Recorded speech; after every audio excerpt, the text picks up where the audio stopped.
Kaya mo bang magmahal ulit? Gusto kong malaman mo na nararamdaman ko din ang nararamdaman mo. Mahal mo ba ako? Ang programang ito ay rated SPG. Striktong patnubay at gabay ng magulang ang kailangan. Maaaring may masiselang tema, lengguwahe, karahasan, sexual, horror o droga na hindi angkop sa mga bata. Magtatapat na kaya si Tanggol sa totoong nararamdaman niya kay Bubbles?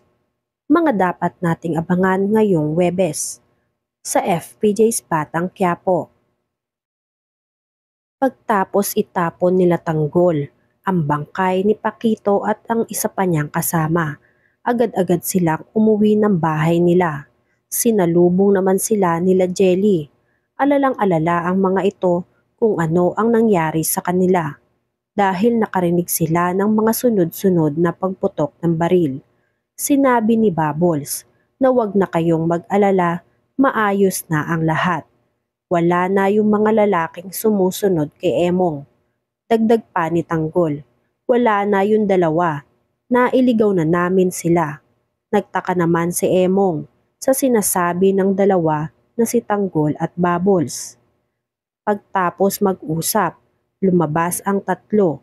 Sinabi ni Emong, hindi ko akalain na tutuluyan mo yung dalawang tauhan ni Pablo. Natatakot ako, paniguradong lulutang bukas yon sa dagat. Nagsabi si Tanggol, hindi sila tauhan ni Pablo. Paniguradong tungkol ito sa pagkamatay ni Mokang. Dahil yun ang sabi nung lalaki bago siya pinatay. Sinabi pa nito na hindi si Alberto ang pumatay kay Mokang. Nagulat si Bubbles. Nagtanong si Bubbles kung sino daw ang pumatay. Sinabi ni Tanggol na si Olga daw ang pangalan, pero hindi pa daw niya alam kung sino yang Olga na yan.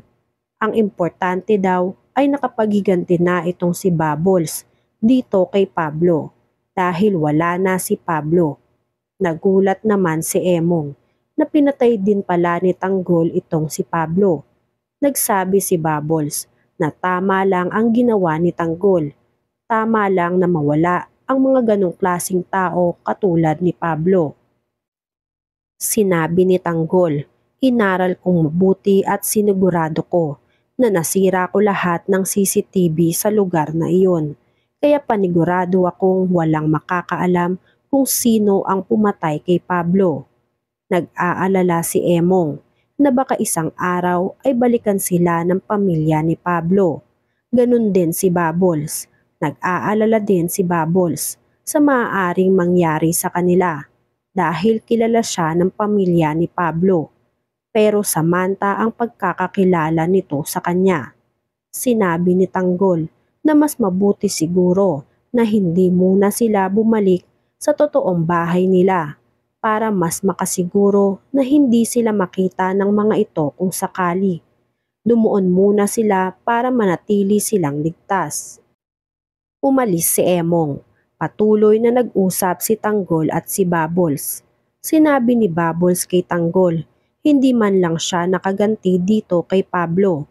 Ang gusto sanang mangyari nitong si Bubbles ay siya mismo ang pumatay kay Pablo.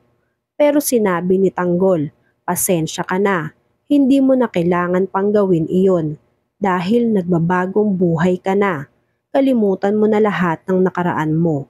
Samantala, sinabihan ni Bubbles si Tanggol na kalimutan na niya din lahat ng paghihiganti niya dito, lalo na sa pagkamatay ni Mokang. Dagdag pa ni Bubbles, paano kung may taong nagmamahal sa'yo? Kaya mo bang magmahal ulit? Sumagot itong si Tanggol, gusto kong malaman mo na nararamdaman ko din ang nararamdaman mo, kaya hindi na nag-aksaya ng oras itong si Bubbles. Diretsahan niyang tinanong si Tanggol, mahal mo ba ako? Napatingin bigla si Tanggol kay Bubbles. Dagdag pa ni Bubbles, sagutin mo, mahal mo ba ako? Nag-antay naman ng kasagutan itong si Bubbles mula dito kay Tanggol.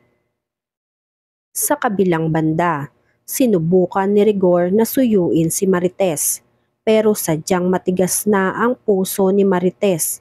sa lahat ng mga ginawa ni Rigor sa kanya at sa kanilang pamilya. Lalong-lalo na nga ang pag-uwi sa bahay nila nitong si Rigor sa babae niyang si Lena. Pinipilit ni Marites na hindi siya bumigay sa payakap-yakap nitong si Rigor.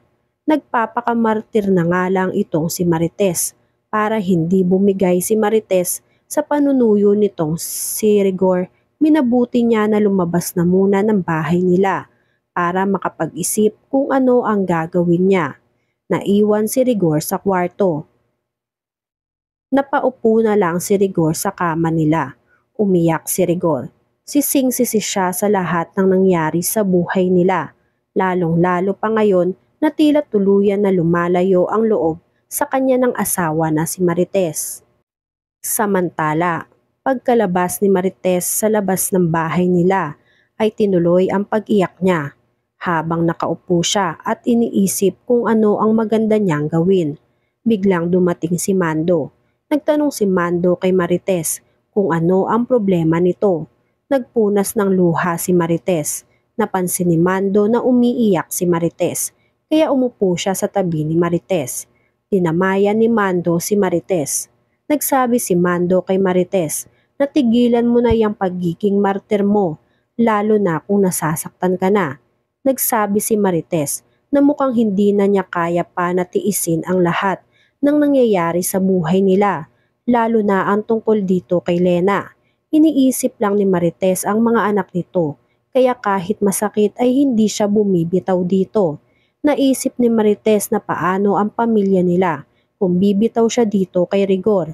Kaya naman nagsabi itong si Mando, malalaki na ang mga anak mo Marites, paniguradong maiintindihan ka nila sa lahat ng magiging desisyon mo sa buhay.